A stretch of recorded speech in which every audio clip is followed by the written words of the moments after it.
ওম নমঃ শ্ৰদ্ধাৰ অসমবাসী সনাতন ধৰ্মাৱলম্বী লোকসকললৈ মই সনাতনী হিন্দু আৰ্মীৰ তৰফৰ পৰা কেইষাৰমান মই কথা ক'বলৈ মই বিচাৰিছোঁ। সন্ধ্যা পূজা হৈ গ'ল, এজন ভস্মধাৰী মই পঞ্চাদশনাম জোনাখাৰাৰ মোৰ লগত মোৰ সম্পৰ্ক, মোৰ যেনেকুৱা মাতৃ আৰু পুত্ৰৰ যিটো নাতিৰ সম্পৰ্ক, ঠিক তেনেকৈ পঞ্চাদশনাম জোনাখাৰা মোৰ মানে গুৰুগৃহ আৰু মোৰ গুৰু ভৈৰৱ চেতনগিৰি মহাৰাজ মোৰ দীক্ষাধাৰী, তেওঁৰ মোৰ দীক্ষাধাৰী হয়।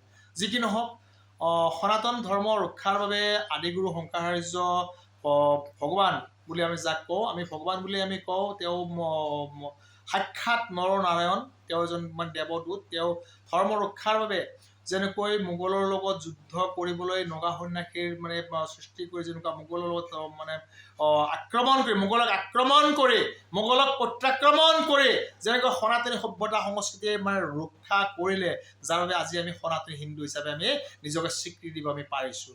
এয়াই হৈছে সেই মঠৰ 4 মঠৰ শংকৰাচাৰ্য।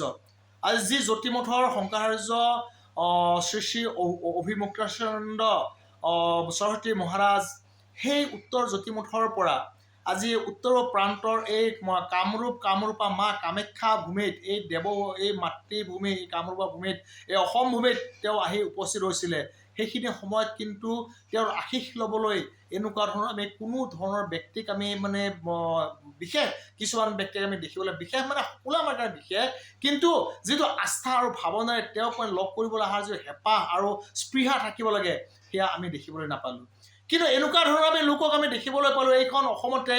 যদি কোনোবা শ্বাহৰুখ খান আহে, কোনোবা যদি আফজল খাঁ আহে, কোনোবা যদি বেইৰাম খাঁ আহে, মানে কোনোবা যদি সলমান খান আহে, ঠিক তেনেকুৱা, বা কোনোবা যদি মানে এনেকুৱা মানে ক্ৰিকেট প্লেয়াৰসকল আহে, তেওঁলোকক লগ কৰিবলৈ, তেওঁলোকৰ ওচৰত চেলফি উঠিবলৈ দূৰ দূৰণিৰ পৰা মানুহ আহিব। কিন্তু ধৰ্ম ৰক্ষাৰ বাবে শাস্ত্ৰৰ জ্ঞান, ধৰ্ম ৰক্ষাৰ জ্ঞান যে প্ৰদান কৰে, তেওঁৰ কাষত আহিবলৈ তেওঁলোক আজি মানে কুণ্ঠবোধ কৰা বুলি ক'লেও হয়তো ভুল হ'ব। কাৰণ কুণ্ঠবোধ কিয় কৰিছে জানেনে? তেওঁলোকে আহিব নোৱাৰে, কাৰণ তেওঁলোকৰ আত্মাত কেতিয়াও হিন্দুত্ববাদ নাই। যি সি ৰাজনৈতিক নেতাই হওক, চাहे পালি নেতাই হওক, কোনোবা মন্ত্ৰী হওক, কোনোবা বিধায়ক হওক, আহিব যিসকলৰ লগত তেওঁলোকৰ এনেকুৱা এটা সম্পৰ্ক আছে, যিসকলে ধৰ্মৰ নামত কোনোবা ধুগিবাজি কৰিছে, তেওঁলোকৰ ওচৰত তেওঁলোকে আহিব পাৰে। এনেকুৱা বহুত লোক আমি দেখিবলৈ পাইছোঁ, শুনিছোঁ। তাত যদি কাৰোবাৰ গাত লাগি গৈছে, ইয়াত মই ক'ব লগা নাই, হয় সঁচা কথা কৈছোঁ, সৎমাৰ্গ প্ৰদৰ্শন কৰা সাধু সন্তৰ মহাত্মাৰ কাম। যেনেকুৱা উত্তৰ দিশৰ যিটো আমাৰ জ্যোতি মঠ, ঠিক তেনেকৈ পূব দিশৰ আপোনাৰ গোবৰ্ধন মঠৰ মানে সৃষ্টি কৰিছিলে, পশ্চিম দিশৰ শাৰদা মঠ আৰু দক্ষিণ দিশৰ হৈছে শৃংগাৰী মঠ।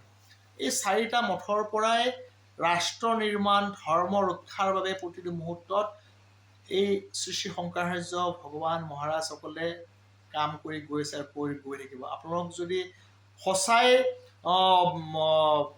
পেট পালেং বিবি বাচ্চাক লৈ যদি ব্যস্ত নহয়, আপোনালোকে যিটো প্ৰতিটো মুহূৰ্তত গো মাতৃ ৰক্ষাৰ কথা কয়, গো ৰক্ষাৰ কিছুমানে আইন অনাৰ কথা কয়, ইয়াতে মানে গো কাটিব নোৱাৰে, কিন্তু ওচৰৰ মানে সীমাতে কাটিব পাৰে, লৈ যাব পাৰে, এনেকুৱা ধৰণৰ যিবিলাক আইন নিৰ্মাণ কৰিছে, মই তেওঁলোকক পোনছাতে ক'ব, যদি এনেকুৱা গো ৰক্ষা কৰিব বিচাৰিছে, মহাৰাষ্ট্ৰৰ একনাথ সিন্ধেৰ আদৰ্শ লওক। এজনে এই ভাৰতবৰ্ষত ৰাজনৈতিক নেতা আমি দেখিবলৈ পালোঁ, যি তন মন ধন তিনিওটাৰে গো মাতৃৰ হকে অৰ্পিত, গো মাতাক ৰাজ্য মাতা হিচাপে স্বীকৃতি দিলে সেই মহাৰাষ্ট্ৰৰ একনাথ সিন্ধে। কিন্তু এনেকুৱা হিন্দুত্ববাদী কথা কোৱা, গো ৰক্ষাৰ কথা কোৱা বহু হিন্দুত্ববাদী নেতা, মন্ত্ৰী, বিধায়কৰ আমি মুখেৰে মানে কথা শুনা বুলি কওক নে মানে প্ৰলাপ শুনা বুলি কওক, আপোনাৰ যিটো ভাবে, প্ৰলাপ শুনা বুলিও ক'লেও ভাবিব বা কথা শুনা বুলিও ভাবে। কিন্তু একনাথ সিন্ধেৰ মুখেৰে গো মাতা ৰাজ্য মাতা আমি শুনিবলৈ পাৰোঁ।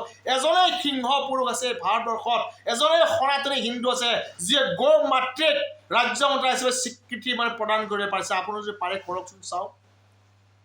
প্ৰতিখন ৰাজ্যৰে মই মুখ্যমন্ত্ৰীসকলক মই আহ্বান কৰিছোঁ, যদি পাৰে একনাথ সিন্ধেৰ দৰে কৰি চাওক, মই তাৰে মই কামনা কৰিছোঁ। জয় শ্ৰীৰাম, জয় হিন্দু, জয় আই অসম।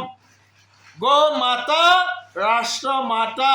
গো মাতা ৰাজ্য মাতা প্ৰতিখন ৰাজ্যৰ মুখ্যমন্ত্ৰীসকলে গো মাতৃক ৰাজ্য মানে মাতৃ হিচাপে স্বীকৃতি প্ৰদান কৰক মই তাৰে মই কামনা কৰিছোঁ আপোনালোক ভগৱানে কুশলে মংগলে ৰাখক সৎ মাৰ্গ প্ৰদৰ্শন কৰিবলৈ আহিছে কিন্তু আপোনালোক দুৰ্ভগীয়া আৰু সেইবাবে আপোনালোক তেওঁৰ মানে আশীষ নাপালে তেওঁৰ শ্ৰীচৰণত আপোনালোক আহিব এইবাবেই নোৱাৰিলে কেতিয়াও নাকাৰাত্মক শক্তিয়ে চাকাৰাত্মক শক্তিৰ কাষত আহিব নোৱাৰে সেইটো আপুনি জানি থওক জয় শ্ৰীৰাম জয় হিন্দ ৰাষ্ট্ৰ